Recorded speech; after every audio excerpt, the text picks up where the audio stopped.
Good morning children. आज हम आप लोग को क्लास 8 का हिंदी ग्रामर में आवेदन पढ़ाने जा रहे हैं।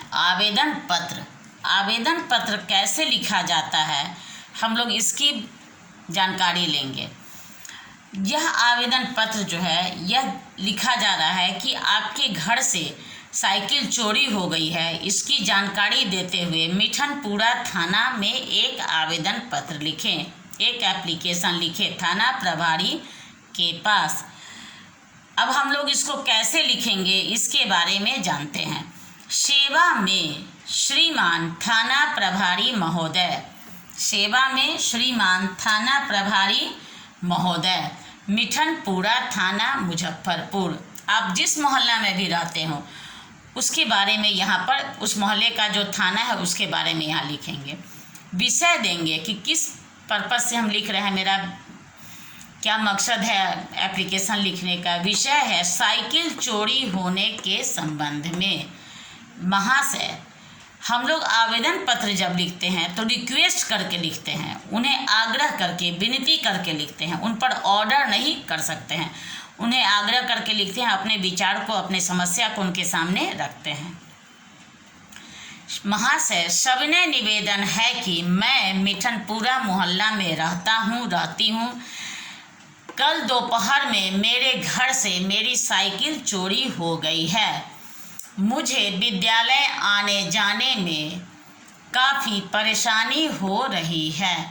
मैं समय पर विद्यालय नहीं पहुंच पाता हूं, जिसके कारण मेरी प्रथम घंटे की पढ़ाई छूट जाती है। वो अपना परेशानी यहाँ पर पूरा व्यक्त कर दिया। उसके बाद फिर हम लोग उनसे विनती करते हैं, अतः आपसे विनती है कि मेरी परेशानी को देखते हुए मेरी साइकिल की छानबीन करके मुझे साइकिल दिलाने का प्रयास करें। मैं सदा आपका आभारी रहूँगा। धन्यवाद।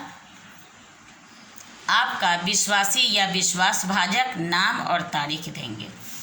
आवेदन पत्र बहुत तरह से बहुत जगह लिखा जाता है। कभी कभी हम लोग विद्यालय में भी अगर अनुपस्थित होते हैं तो उसके बारे में भी हम लोग लिखेंगे, तो अपने वर्ग शिक्षक के पास लिखेंगे। लेकिन सब में हम सेवा में श्रीमान है तो श्रीमान लिखेंगे, श्रीमती है तो श्रीमती लिखेंगे। और जहाँ लिखना हो, कभी कभी हम लोग नगर पालिका के पास भी लिखते हैं अपने मोहल्ले की गंदगी को साफ करने के लिए, उसको सफाई करवाने के लिए। कभी कभी हम लोग डाकघर में भी लिखते हैं। अगर कोई मेरा एडमिट कार्ड एग्ज़ाम का आता है या कोई भी कुरियर वगैरह होता है, उसका सही समय पर वितरण नहीं होता है तो शिकायत दर्ज करके हम लोग डाकपाल के पास लिखते हैं। कभी कभी हम लोग मोहल्ले में अगर कोई आकस्मिक घटना होती है तो उसके बारे में भी हम लोग जानकारी देते हैं। कभी वन विभाग को लिखते हैं, अगर पेड़ों की अंधाधुंध कटाई होती है तो उसे रोकने के लिए हम लोग वन विभाग के पास लिखते हैं। पुस्तक मंगाने के लिए हम लोग पुस्तक विक्रेता के पास लिखते हैं। इस तरह से, परंतु सेवा में लिख करके ही हम लोग उसके आगे लिखते हैं, क्योंकि बहुत जगह हमें आवेदन पत्र देना होता है तो तरीका सही होना चाहिए। और इस तरह से लिख करके हम लोग आवेदन करते हैं और तभी हमारा सही। इसको आप लोग अच्छे से याद करके लिखिएगा, जिससे आपका स्पेलिंग सुधार हो और अक्षर भी अच्छा हो, इसके राइटिंग भी बने और आपको याद भी हो जाए। आज हम आप लोगों को एक एप्लीकेशन आवेदन पत्र बता दिए हैं, फिर अगले क्लास में कुछ और बताएंगे।